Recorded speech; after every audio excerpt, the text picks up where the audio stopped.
Ditzy rich girl takes selfies in front of black judge. The sentence she receives stuns everyone. The courtroom was packed, not with solemnity, but with anticipation. Journalists lined the back wall, murmurs buzzed like static electricity, and all eyes were fixed on one figure seated at the defendant's table. Brielle Langston, heiress to the Langston media empire, influencer with 10 million followers, and the woman accused of vehicular assault and fleeing the scene. But if anyone expected remorse or humility, they were about to be disappointed. Brielle angled her rose gold iPhone, the screen casting a soft glow on her flawlessly contoured face. "Court day, babes. Look at this Chanel blazer. Custom. Like, obviously." Her voice was syrupy, detached, as though she were filming a makeup tutorial and not sitting trial for nearly ending a man's life. She brushed a platinum strand of hair behind her ear and pouted into the lens. "Honestly, this lighting is awful. Someone tell the court to install ring lights." The judge's gavel struck once, sharp, unforgiving. "Miss Langston, put the phone away. This is a court of law, not a stage for your followers." Brielle didn't flinch. She turned to face Judge Elijah Graves, a tall, solemn man with dark, steely eyes that had stared down drug lords and corrupt politicians. She smirked. "Excuse me? Do you know who I am? I'm the daughter of Travis Langston. My father owns half the people in this room." Her voice dripped with entitlement, every word a slap to the concept of equal justice. The room fell into a stunned silence. Even the reporters stopped typing. Judge Graves leaned forward, unblinking. "Not in my courtroom." But Brielle wasn't done. She rose to her feet, tossing her long coat behind her like it was runway night. "You talk about justice like it applies to everyone the same way. But let's be real. Money talks. I shouldn't even be here. The guy walked in front of my car. No warning. And now I'm the villain?" Her voice echoed against the cold marble, her audacity hanging in the air like poison. The prosecution team stared in disbelief.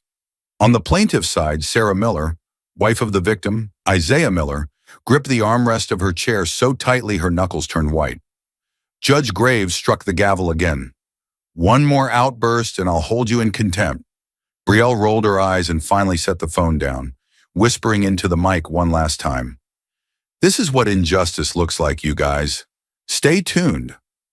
Brielle Langston stood in that courtroom, bathed in contempt and Chanel. The night that shattered everything was already written in rain, glass, and blood. The rain fell hard that night, slicing through the darkness like icy needles. Each drop ricocheted off the cracked sidewalks of the East Side neighborhood, forgotten by the city, but never by those who lived there. Isaiah Miller, still wearing his worn gray hoodie and carrying a folder of student essays under one arm, walked briskly beneath the dim streetlights. He had just finished leading an after-hours workshop for teens who, without his guidance, might have already slipped through the cracks. His tired eyes held the quiet satisfaction of a man who'd made a difference that day. A block away, the sound of an engine revved. Sharp, impatient, too fast. And then a voice. "Check out the new beast, baby. Porsche. Limited edition. Daddy said I deserved it after that whole scandal thing."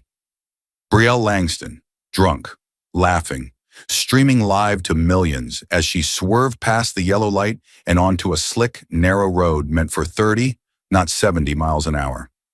Her phone was mounted on the dashboard, tilted just right to catch her face, lashes curled to perfection, lips stained deep red. Champagne bottles clinked in the passenger seat, some already empty, others halfway there. She waved one hand to the beat of the music pulsing through custom speakers, the other barely grazing the wheel. Rain pelted the windshield, but she barely noticed.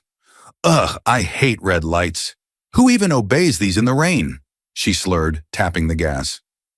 At that exact moment, Isaiah stepped off the curb, adjusting the papers tucked in his arm, unaware that death was screaming toward him on four polished rims. The impact was sudden, a sickening metallic crack. Papers exploded into the air like shattered feathers. Isaiah's body twisted midair, then hit the pavement with a sickening thud. Brielle gasped, but not at the blood smeared across the hood. Not at the man crumpled on the sidewalk. "Oh my God! There's a scratch on my bumper," she shrieked, grabbing her phone to show her audience. "Did you see that? He literally jumped in front of me. I swear, people here don't value expensive things. Look at this. Ugh! She didn't stop. She didn't call for help. She didn't look back. The Porsche roared off into the storm, its red taillights vanishing down the street like a ghost fleeing the scene of a crime. Behind her, Isaiah lay unconscious, blood mixing with rainwater, flowing into the gutter like forgotten promises. His phone, cracked but blinking, buzzed with a message from his wife. Marcus is still awake. He wants to hear about your day. But Isaiah wouldn't make it home that night. He was shaving when the call came in. One ring, then silence. Travis Langston didn't need to check the caller ID. Calls that came through that line weren't accidental. They were emergencies, the kind that made headlines, unless he got there first. He calmly wiped the razor, tossed the towel on the marble counter, and pressed accept. Sir, there's been an incident. Miss Brielle, she hit someone. East Side. Witnesses. Live stream footage may exist. There was no panic in his voice, only calculation. Travis Langston wasn't a father in that moment. He was a crisis architect, and his daughter, his greatest liability in a $1,000 blazer, had just turned a rainy night into a PR nightmare. Who's handling the scene? Officer Drennan. He's loyal. Good, Travis replied, already dialing another number. Get the footage. Clean the site. Silence everyone. In less than 5 minutes, the Langston machine was in motion. His personal attorney, Robert Vexley, was routed from a private poker game in the Hamptons, flown in by a private jet before midnight. Tell me what I need to bury, Vexley muttered, still chewing on a cigar as he stepped onto the tarmac. Not what, Robert? Who? Travis answered. The target was clear. Isaiah Miller, a middle school teacher, part-time youth mentor, no criminal record, beloved in his community, now lying in a hospital bed with a missing leg, and the audacity to be in the wrong place at the wrong time. By 1 a.m., Officer Drennan had already ensured the street camera data was wiped. Power outage, he'd report. The dash cam from a nearby taxi mysteriously vanished from the evidence room. Witnesses? Paid off or intimidated.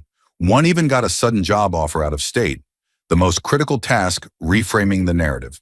Travis called in Everlane Strategies, the elite crisis PR firm known for making DUIs disappear and rewriting entire timelines of celebrity downfalls. Within hours, a press statement was drafted. Preliminary evidence suggests the pedestrian may have entered the crosswalk outside of legal bounds during low visibility conditions. Miss Langston remained unaware of the impact due to road conditions and sound insulation inside the vehicle. A lie dressed in legal-sounding language. Travis approved it without flinching. By morning, local news stations were already echoing the same phrasing. Unconfirmed reports suggest the victim may have crossed recklessly. The city was being gaslit, one headline at a time. But Travis wasn't finished. He needed character assassination. He had a staffer dig through Isaiah's past. A late library fee? Use it. A missed parent-teacher conference? Spin it. Make him look unreliable, unstable, a man with poor judgment. But sir, the aide hesitated, there's nothing there. He's clean. Then make something up, Travis snapped. This isn't about truth. It's about control. Behind closed doors, cash changed hands. A hospital administrator was paid to revise the time Isaiah was admitted, making it seem like Brielle couldn't possibly be responsible. A city technician adjusted traffic light data to suggest the signal had malfunctioned. The narrative shifted with terrifying speed. What had happened in plain sight now became a blur of legal fog. Talk shows debated the dangers of jaywalking in low-income neighborhoods. One anchor even asked, do pedestrians assume too much safety when crossing streets? As if Isaiah had thrown himself into the path of a luxury sports car for fun. Inside, Travis Langston poured a drink in his high-rise office, looking out over a city he'd twisted like a Rubik's Cube. His daughter's face was already trending again, smiling, flawless, untouched. He exhaled, crisis averted. But there was one detail no fixer accounted for, a 12-year-old girl with an iPad and a hero for a teacher. Her name was Maya Owens, a shy, bright-eyed 7th grader who stayed late that evening at the community center, too absorbed in her art project to notice the storm rolling in. Isaiah Miller had offered to walk her part of the way home, but Maya insisted she could manage. It was just around the corner. She didn't see the car coming, but she saw the aftermath. From the shadow of a bus stop bench, Maya saw the flash of silver metal, heard the sickening crack. Watched Mr. Miller's body fly through the air like a broken marionette, limbs twisted, papers scattered like confetti. Her hands trembled as she lifted the iPad. She didn't think. She just hit record. The image wasn't perfect. Rain smeared the screen, and her breath fogged the lens. But the truth was all there. The Porsche's custom plate, the red soles of Brielle Langston's heels as she stepped out, stared at the dent on her bumper, muttered, "Ugh, not again," and climbed back in. And then she vanished into the night, leaving Isaiah bleeding on the street. Maya didn't cry. She ran. At home, drenched and shaking, she shoved the iPad into her mother's hands. Valerie Owens, freelance investigative journalist, opened the video. Her expression hardened. She didn't ask questions. She grabbed her phone. Meanwhile, across the city, Isaiah Miller's body was wheeled into emergency surgery. The impact had shattered his pelvis and destroyed the major arteries in his right leg. The surgeons tried. God, they tried. But the damage was irreversible. His wife Sarah stood outside the OR, hands clasped in silent prayer, until the doctor stepped out, eyes heavy. "We had no choice. The leg is gone." Inside, Isaiah lay unconscious, his life forever split into before and after. And Brielle Langston? She was throwing a birthday party in her penthouse. The theme? Born to Rule. Champagne flowed like water. Custom cakes lined the table, each one shaped like a different Chanel bag. She twirled in the center of the room, filming a story for her followers. 22 and thriving bitches, here's to crashing through life in style. Literally. She laughed at her own joke, tossing a pink feather boa around her neck. In the background, a DJ blasted trap remixes of Beethoven. On her wrist, a custom gold bracelet with "no regrets" etched in diamonds. Not once did she mention the man whose body she had thrown into the street. Not once did she wonder if he was alive. The city was still reeling. Isaiah Miller lay unconscious in a sterile hospital room, one leg already gone, his family gripped by silence and shock. Outside, protesters had begun to gather near City Hall, holding candles and signs that read, "Justice for Isaiah. Accountability has no price tag, and we are not roadkill." A grainy clip of the hit and run, now viral thanks to Maya Owens' bravery, was airing on every major news outlet. Public outrage simmered like a pot ready to boil over.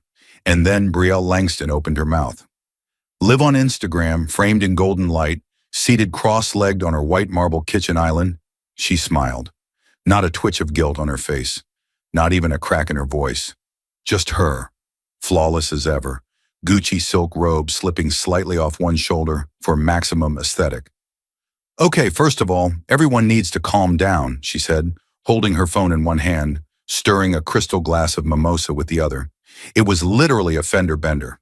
Like, chill. You'd think I murdered a puppy or something. She sipped, smacked her lips, and adjusted her phone angle. "The real victim? My Porsche. Custom paint, handmade Italian leather, and now there's this ugly dent on the hood." She tilted the camera to show the scrape, zooming in dramatically. "It's honestly traumatic. I should sue him."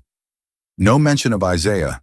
No acknowledgement that the man she hit had nearly died, that he had lost his leg, that he had a wife and a child waiting for him to come home. Only the car, only the damage, only herself. The comments exploded in real time. Truth chaser. This woman's a monster. Era, glam, fury, unfollowed. Are you even human? Real Maya Owens. That man was my teacher. You left him to die. But Brielle wasn't reading them. She never did.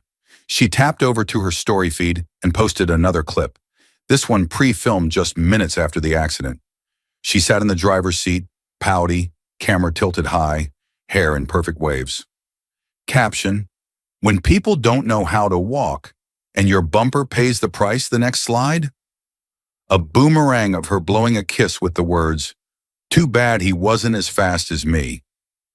The nation watched in horror. This wasn't just callous. It was calculated cruelty. That same afternoon, she stormed into Maison d'Elite, Boston's most exclusive boutique, flanked by two assistants. Still live streaming, she barked orders at a sales associate. "Excuse me? Do you not see the trauma I've been through? I need something couture. Now, something that screams misunderstood goddess." Her voice sliced through the room like glass. The young clerk, a college student working to afford textbooks, nervously approached with a simple black dress. "This just came in from Paris, Miss Langston." "We thought it might suit." Brielle snatched it, held it up to the light, and scoffed. "This? For court? What am I? A nun?" She threw it onto the floor and turned back to her phone. "See what I have to deal with, you guys?" she said, eyes rolling.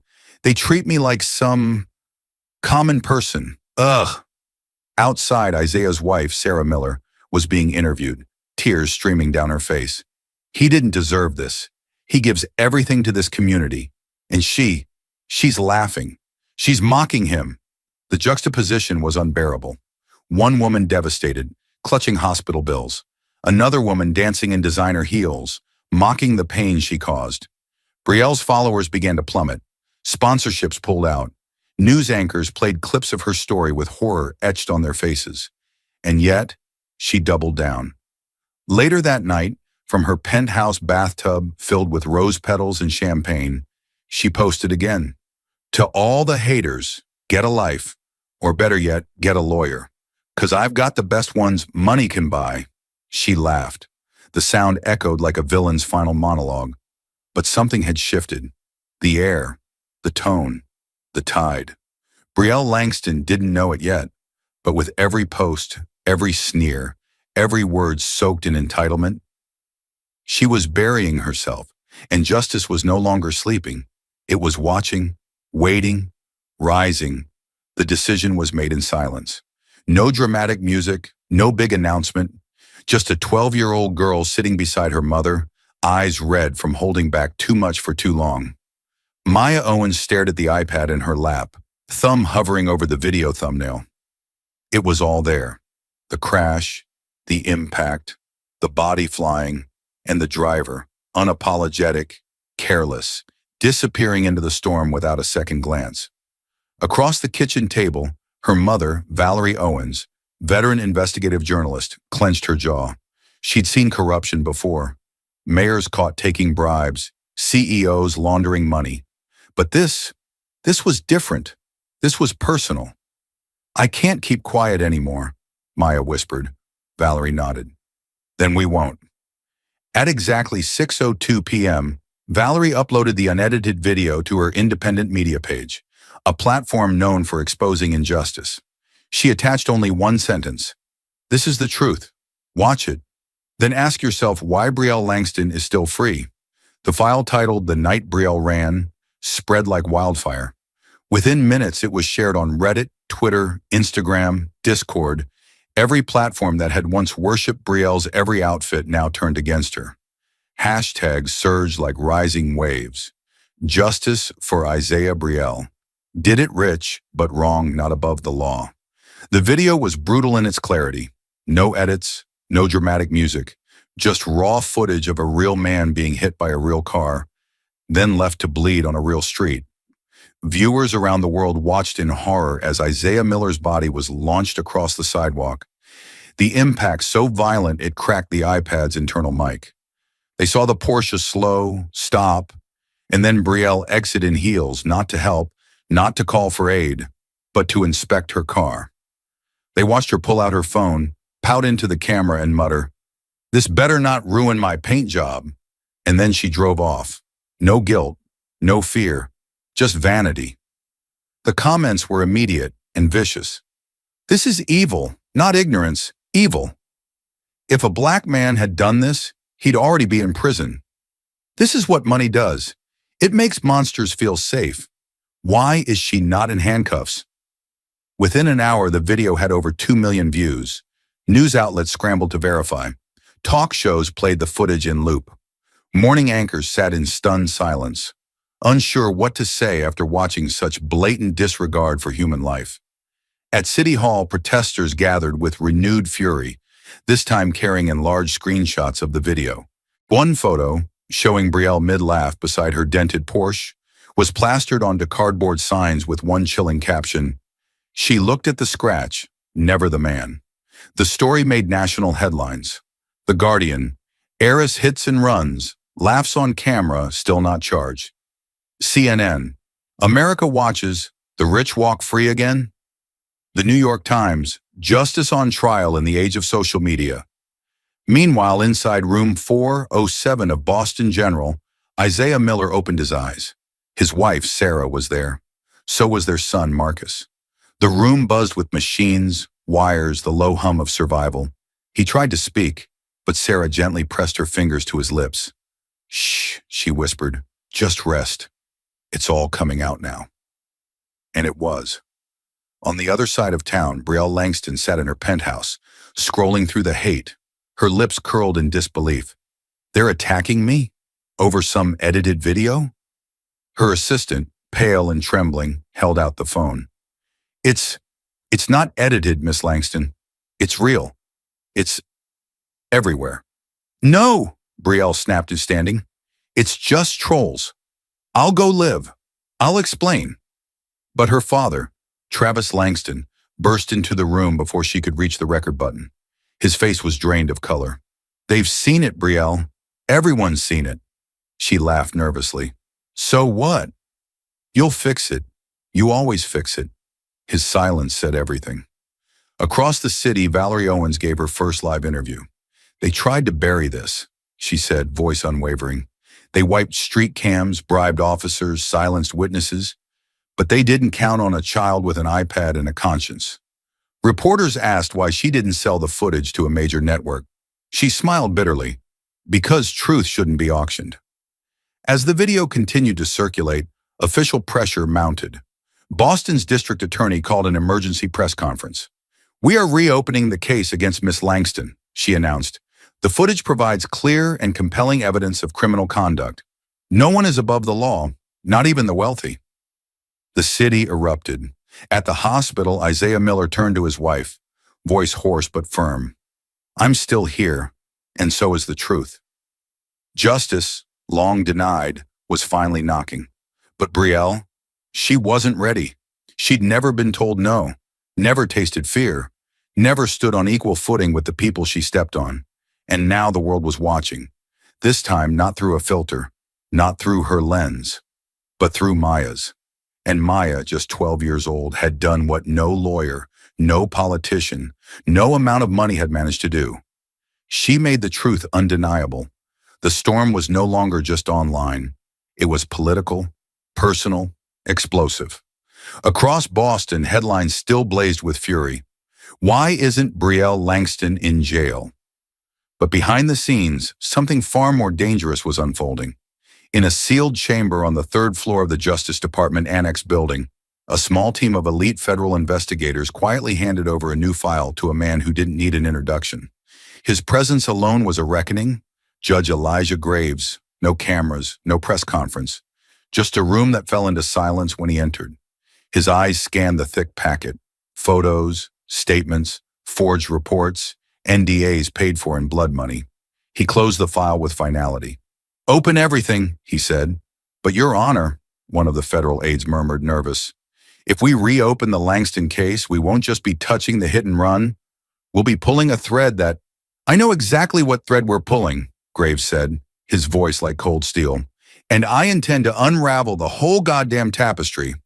With a flick of his pen, he signed an order that would send shockwaves through the city. Reinvestigation of Langston versus Commonwealth. Full transparency. No closed chambers. No suppressed evidence. No immunity. And just like that, the most protected heiress in the Northeast was about to face something she never had before. Consequences. Word traveled fast. Faster than usual, because this wasn't just any judge. This was Elijah Graves, the man who once jailed a state senator mid-trial for contempt, who refused security detail even after 3 death threats, who once ruled against his own cousin in a wrongful conviction case.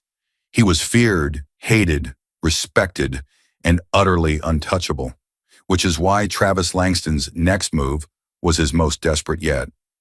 That evening, a black Escalade pulled up outside an unmarked jazz lounge in Cambridge. an old haunt known to cater to the city's elite, behind locked velvet doors.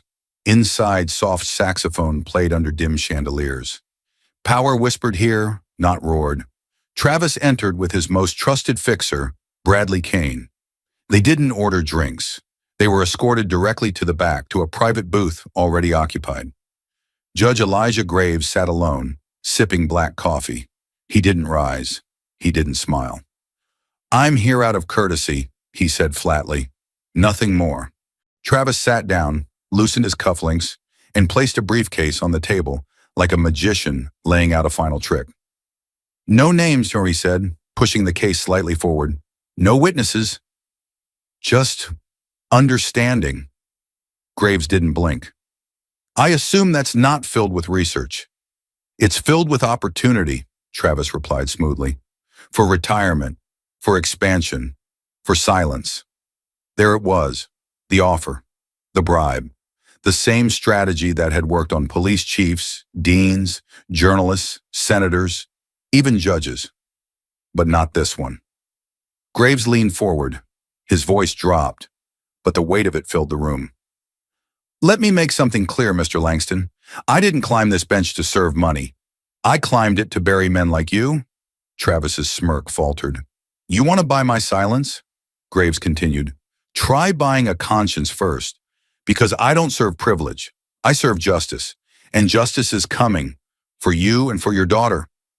Then, like a man done wasting his breath on rot, he stood, left his untouched coffee on the table, and walked out. Travis sat frozen. For the first time in years, his power meant nothing.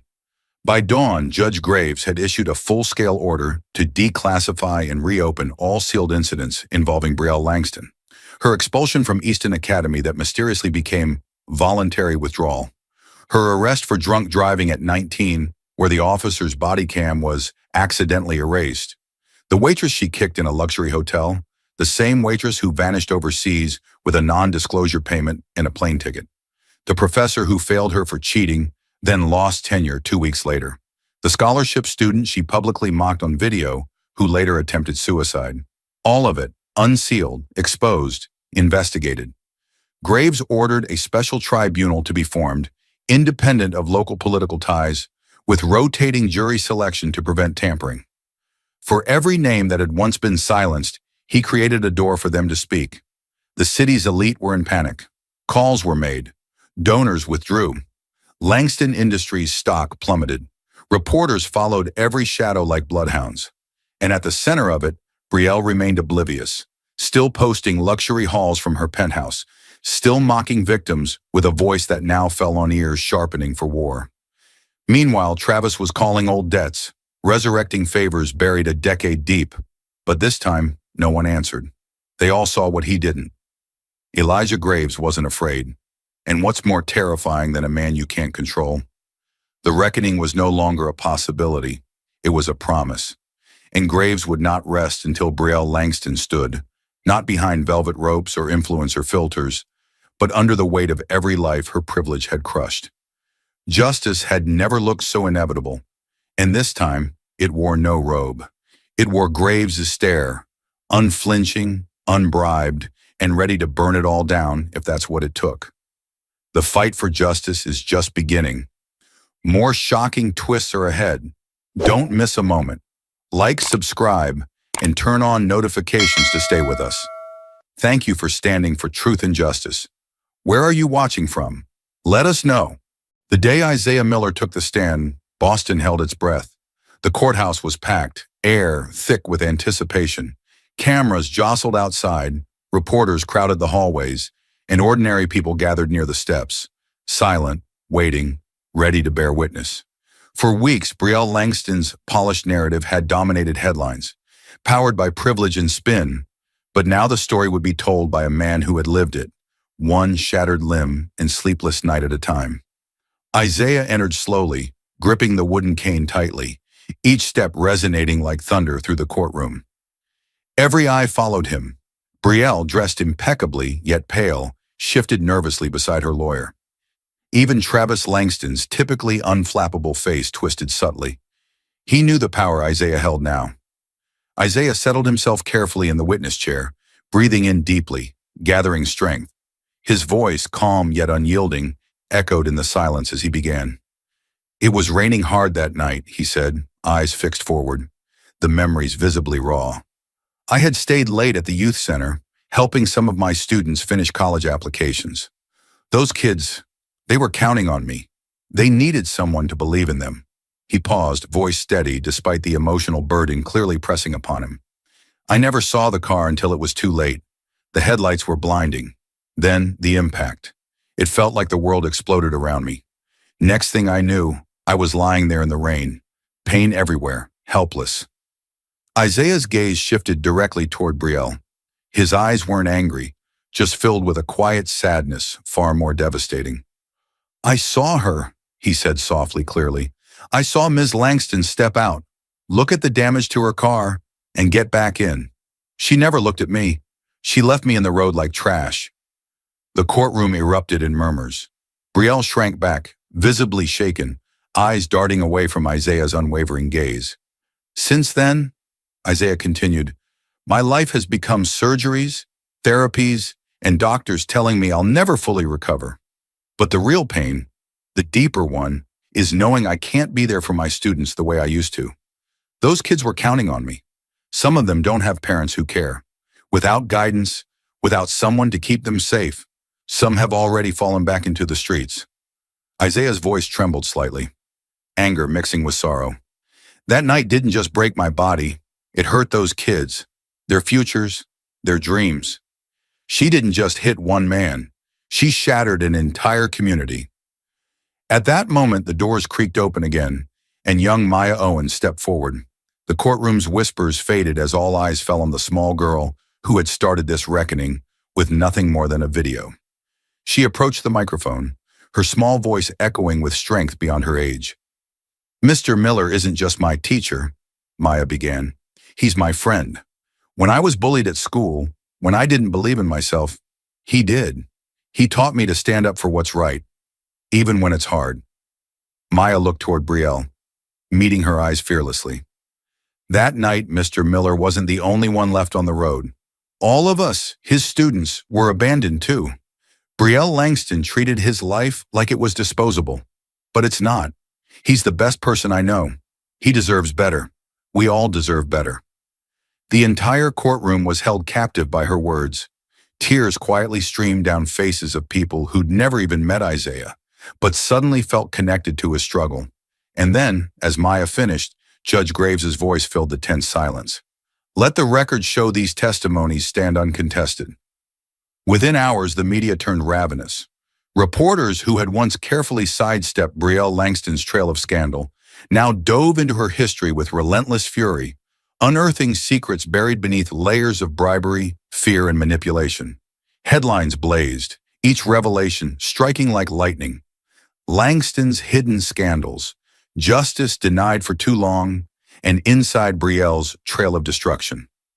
ABC News aired exclusive footage, long suppressed, of Brielle, 19 years old, inebriated and reckless, her Mercedes weaving dangerously through traffic before slamming violently into a parked car.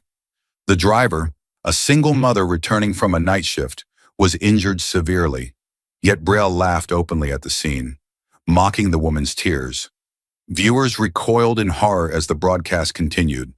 The officer's body cam had captured Brielle coldly demanding his badge number, threatening him arrogantly. Do you even know who my father is? You'll regret this by morning. The officer's report mysteriously disappeared hours later, replaced by a generous donation to the police department from Langston's corporate account. The Washington Post released audio recordings from Brielle's private school, her voice unmistakably venomous, viciously berating a beloved teacher over a failing grade, screaming threats that echoed painfully. You'll be nothing without this school. My father will make sure of that.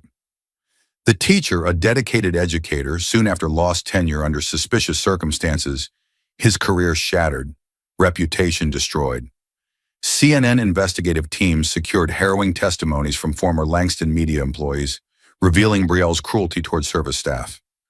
A former housekeeper recounted tremblingly how Brielle hurled porcelain plates at her feet, amused by the woman's fear.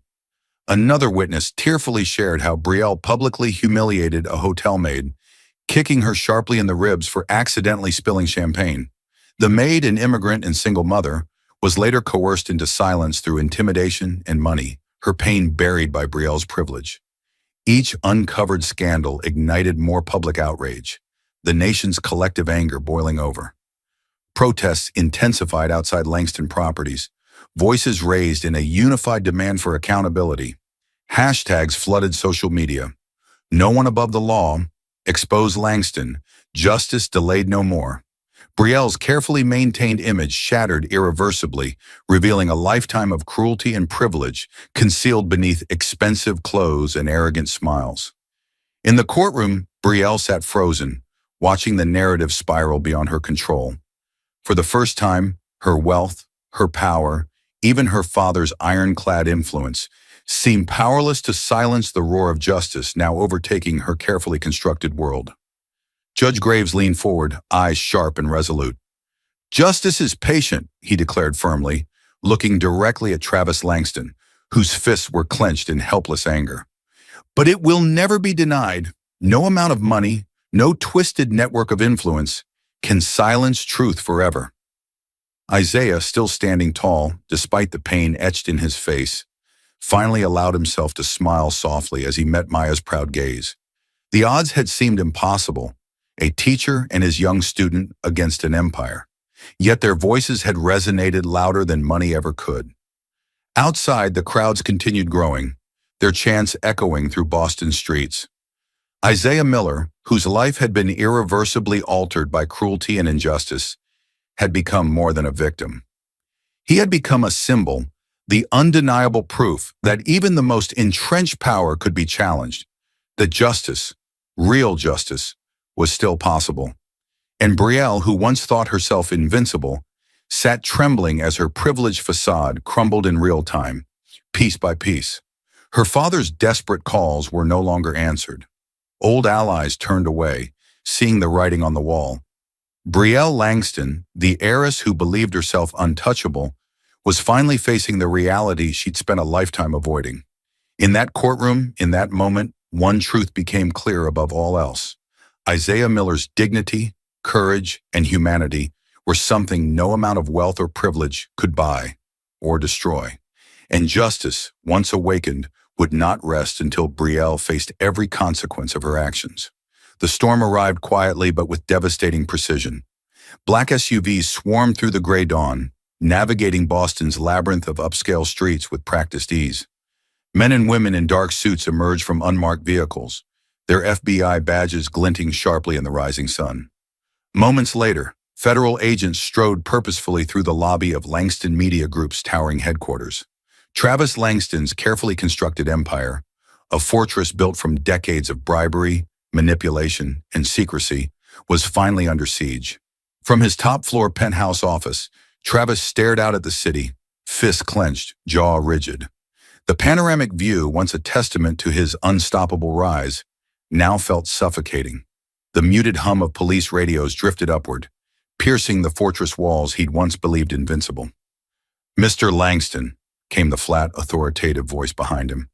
Travis turned slowly, meeting the unwavering gaze of Special Agent Marcus Keller, a veteran investigator known for dismantling empires of corruption. "This warrant authorizes us to seize documents, records, and digital evidence related to your activities. Bribery of public officials, witness intimidation, obstruction of justice, and manipulation of media outlets." "You have no idea who you're dealing with," Travis growled, voice low and menacing. Agent Keller didn't flinch. Instead, his expression hardened further. "Actually, Mr. Langston, we know exactly who you are. And this time, you can't buy your way out." Downstairs, agents worked with brutal efficiency. Computers were seized, files boxed and tagged. Every employee watched helplessly, some recording the spectacle discreetly. News crews flooded the sidewalks, lenses fixed as decades of power and corruption unraveled live on national television. Across town, the financial shockwaves began instantly. Traders stared in disbelief as Langston Media's stock ticker spiraled downward. The elegant curves of Langston's carefully curated brand collapsed in real-time graphs, painted red with panic selling. Key advertisers rapidly abandoned ship. Each statement released a powerful condemnation of Langston's ethics. Within hours, Travis's assets were frozen, bank accounts locked tight by federal authorities. The mighty financial machine that had shielded him and his daughter for years was paralyzed. His influential calls to senators, commissioners, and CEOs rang unanswered.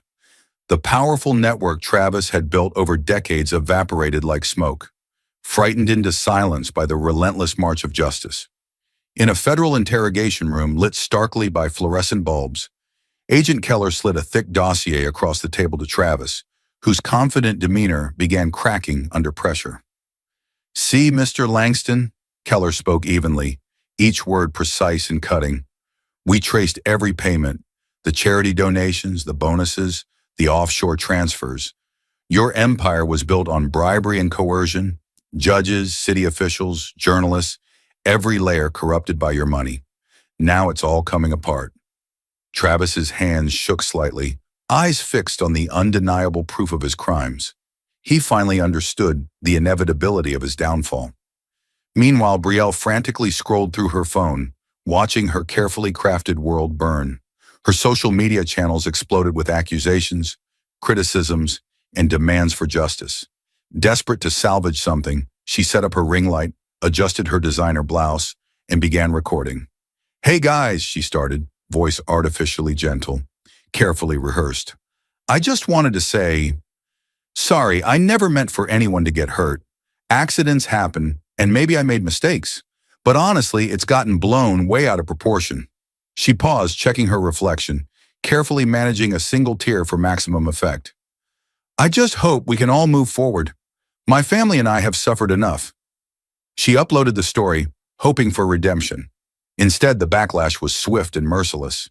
Within seconds, furious responses filled her inbox. Her phone vibrated with notifications. None forgiving, none sympathetic.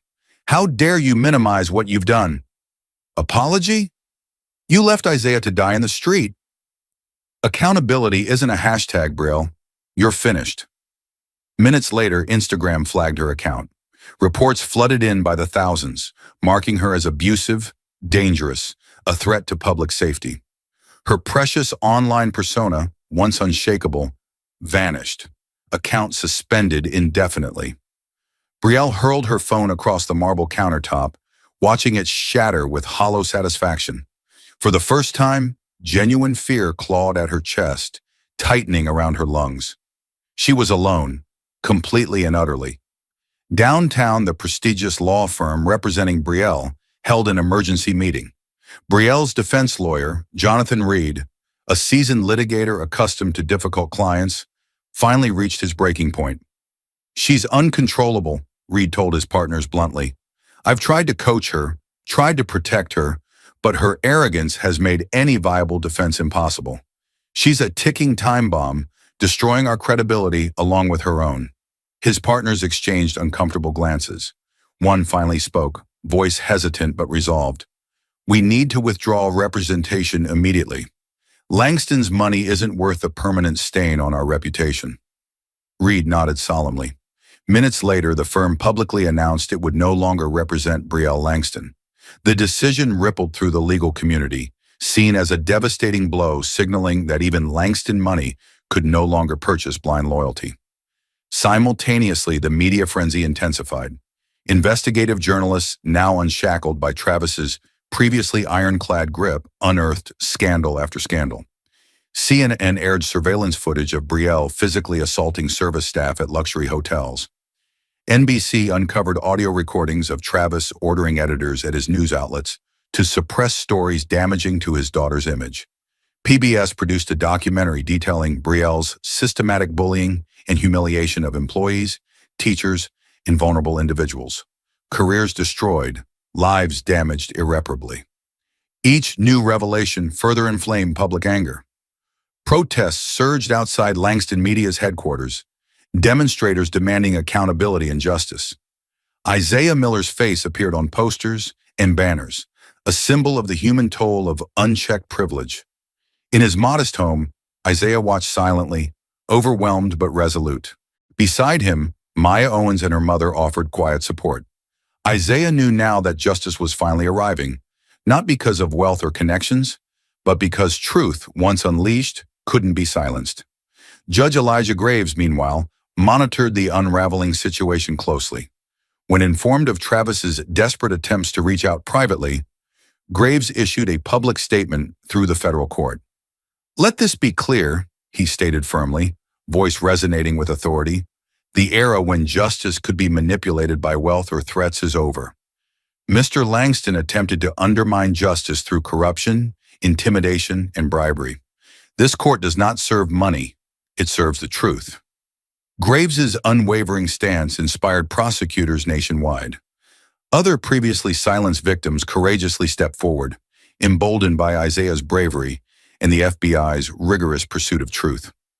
Back in Brielle's penthouse, silence settled like a suffocating blanket. Her friends vanished, phone calls unanswered.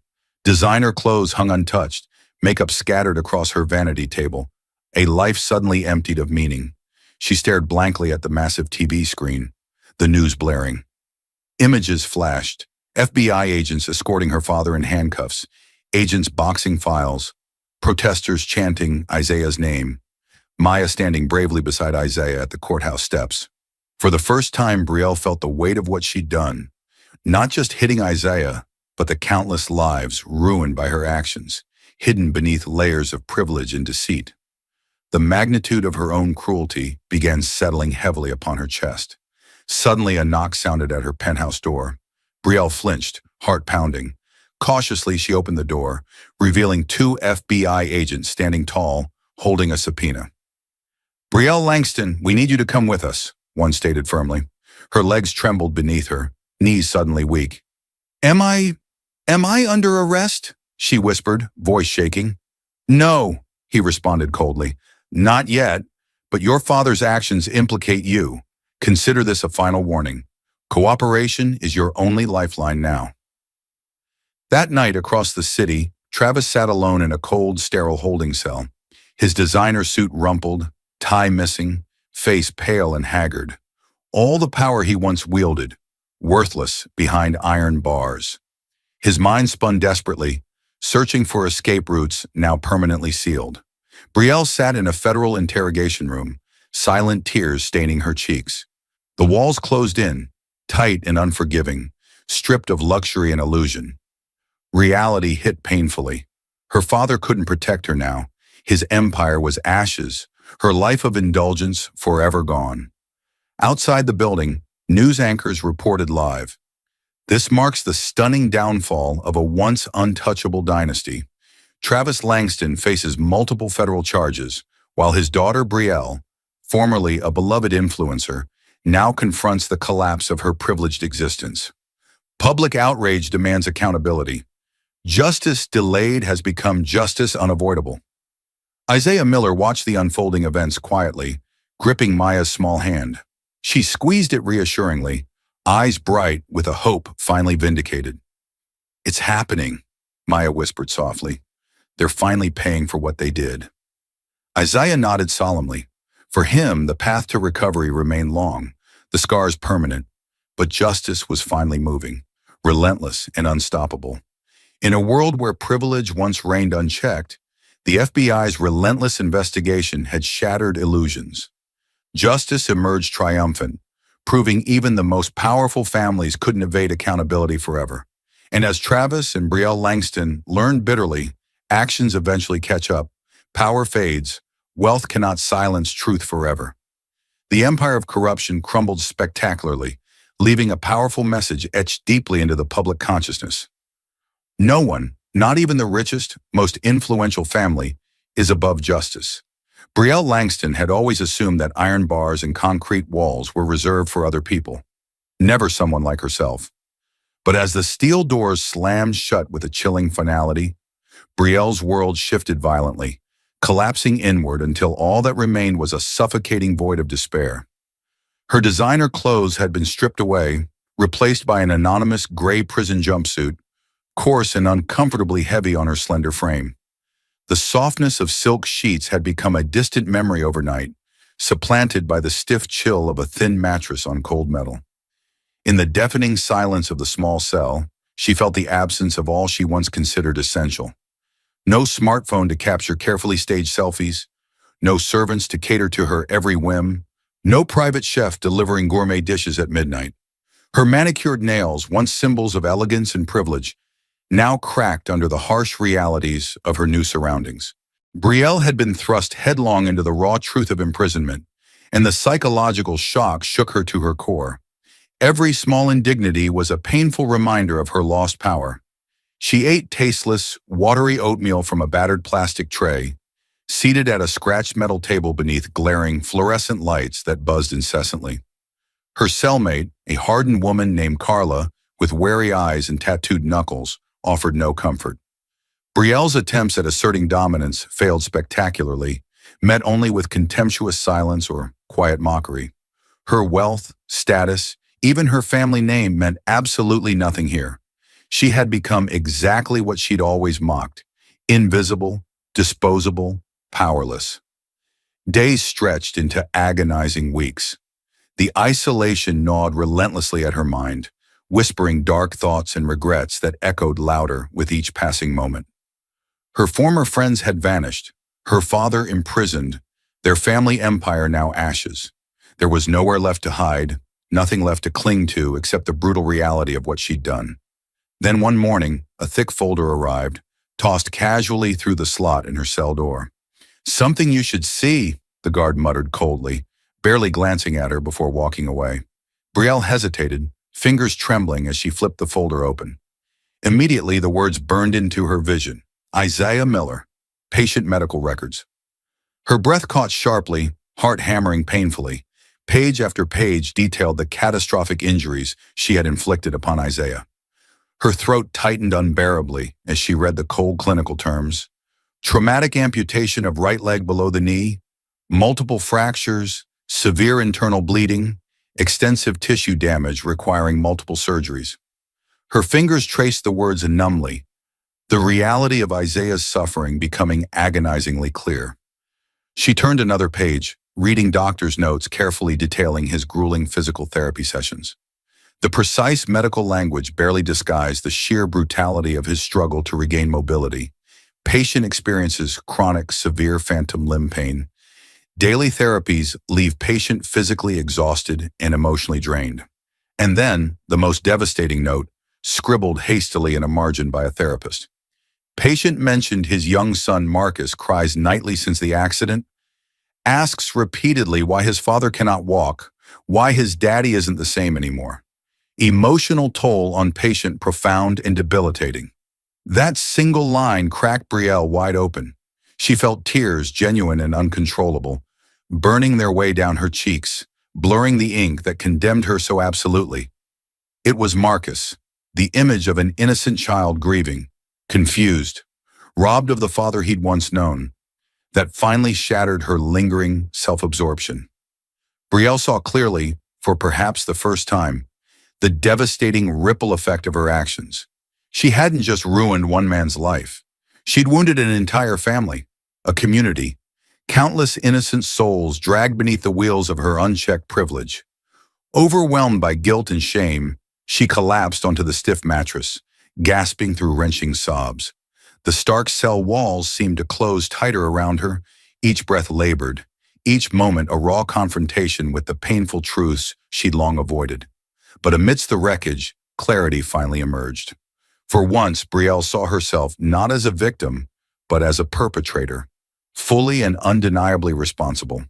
The prison that confined her was physical, yes, but also spiritual, emotional, constructed brick by brick from her own arrogance and cruelty. It wasn't enough to merely acknowledge this, she knew instinctively.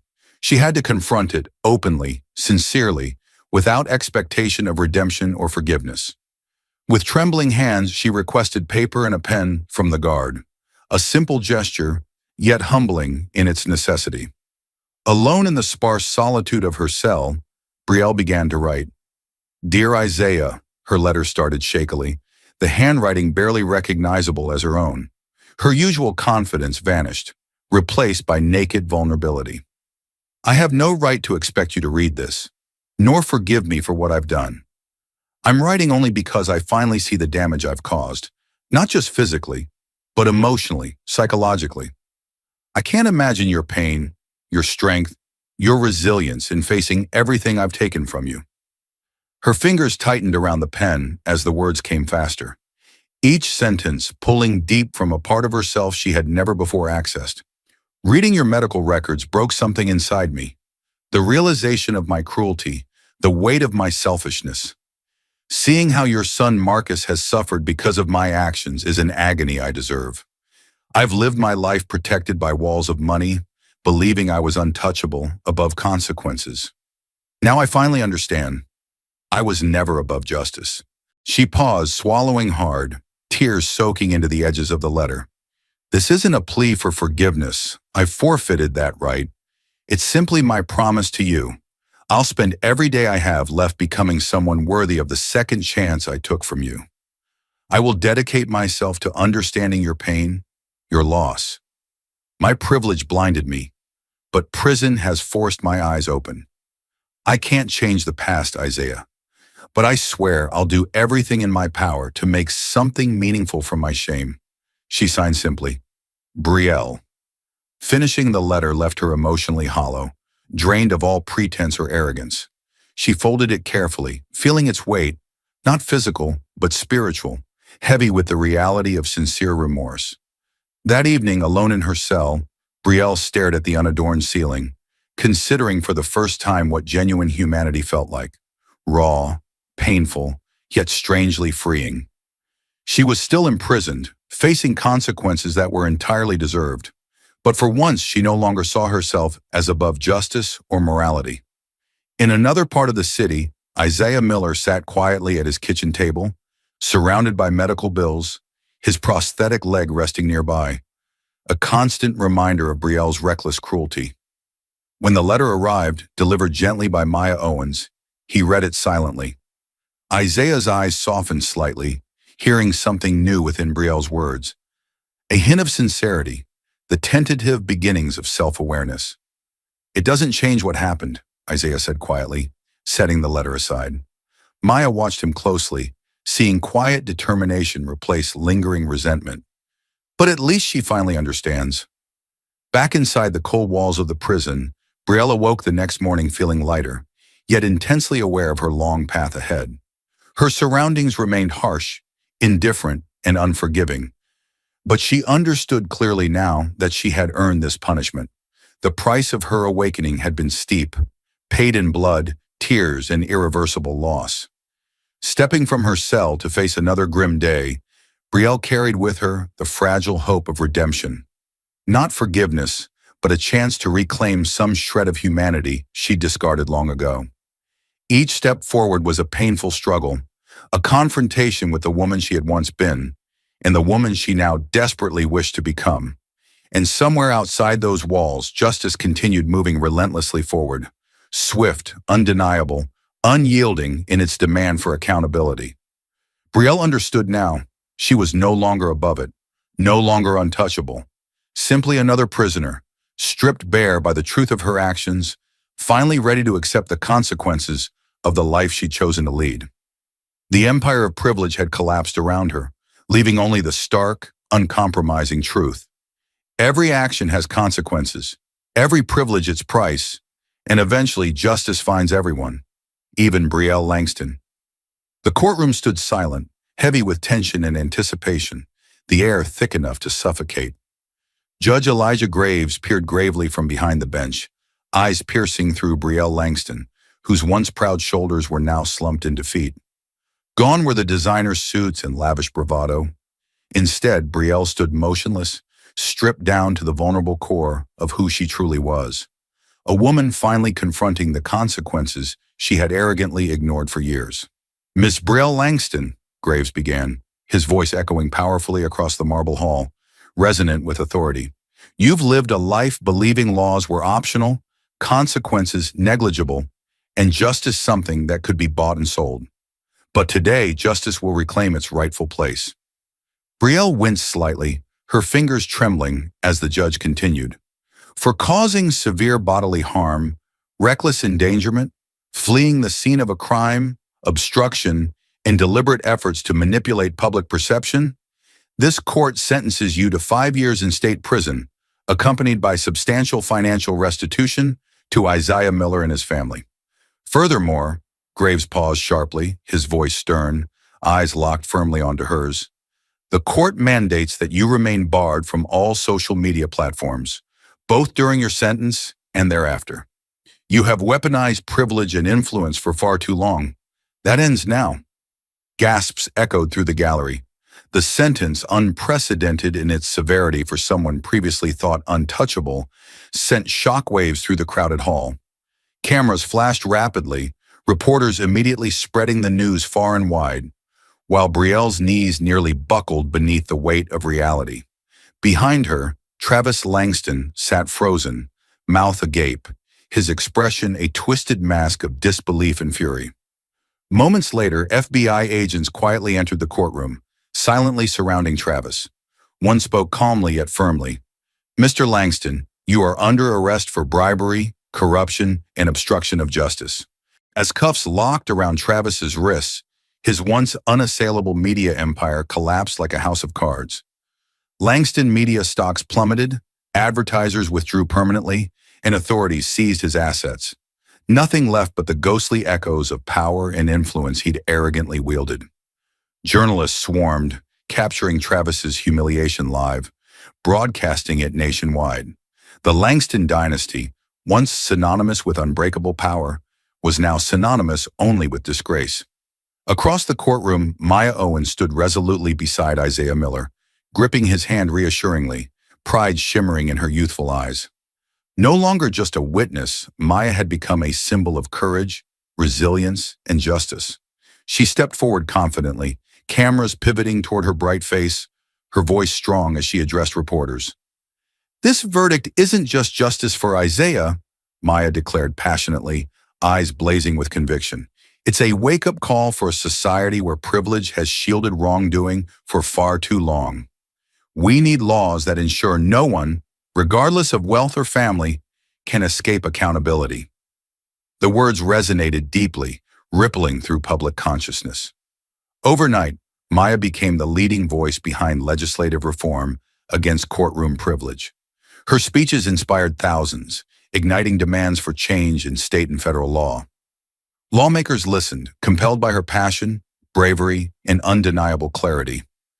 The Isaiah Miller Law emerged, a bill crafted to dismantle courtroom biases and ensure equal justice, finally confronting a system that had protected the powerful at the expense of victims. Meanwhile, Isaiah channeled his own struggle into purpose.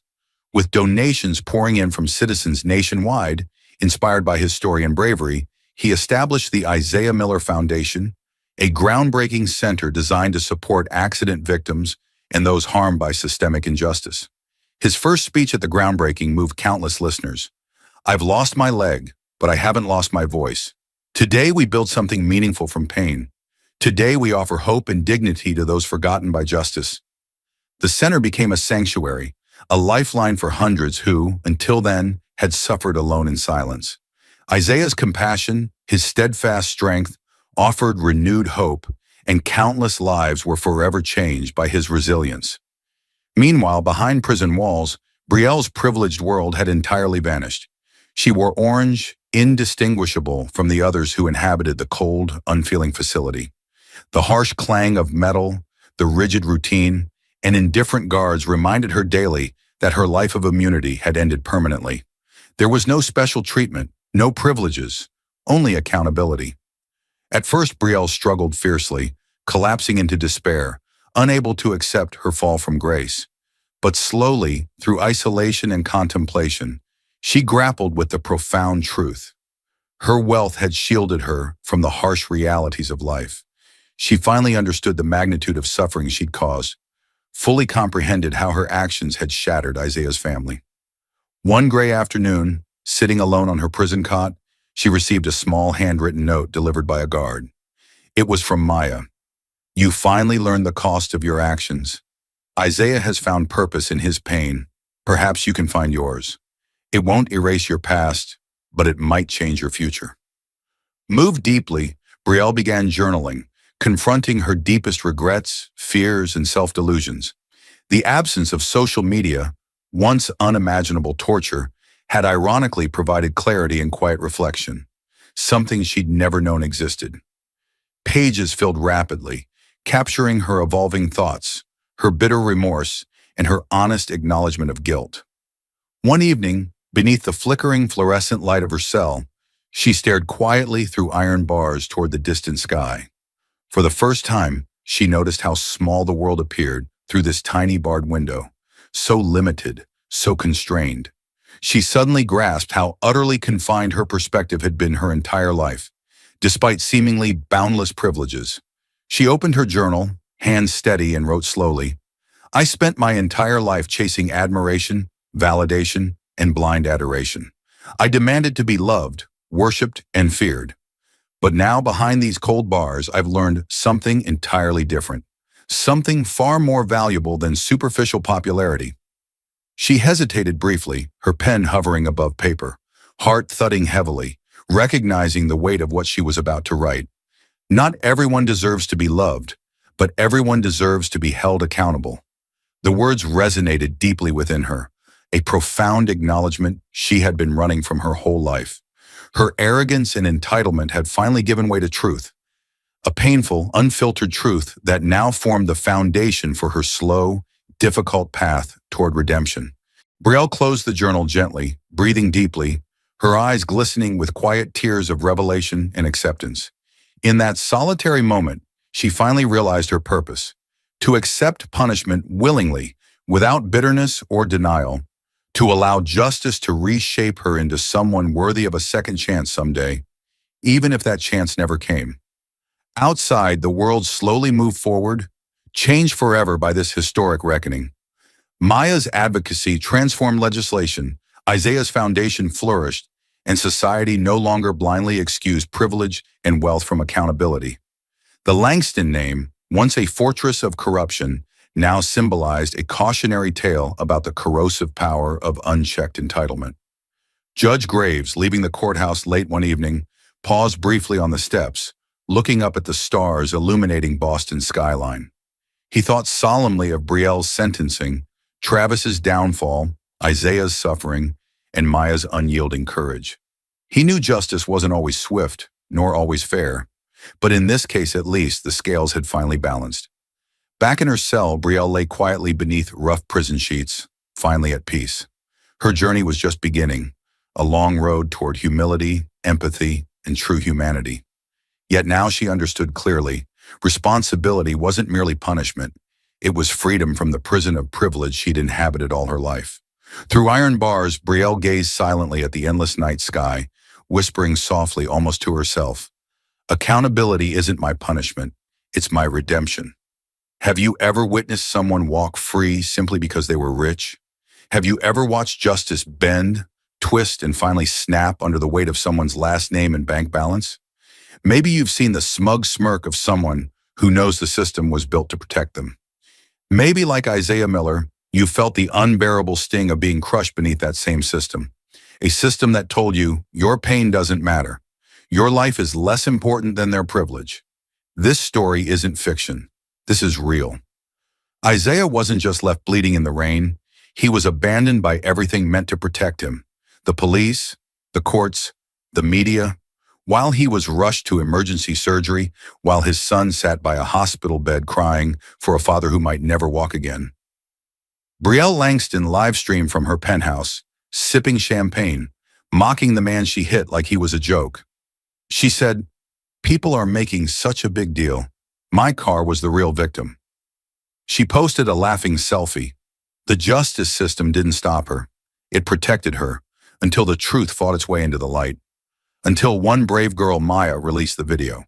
Until a judge stood up and said, "Enough." But how many Isaiahs don't get that moment?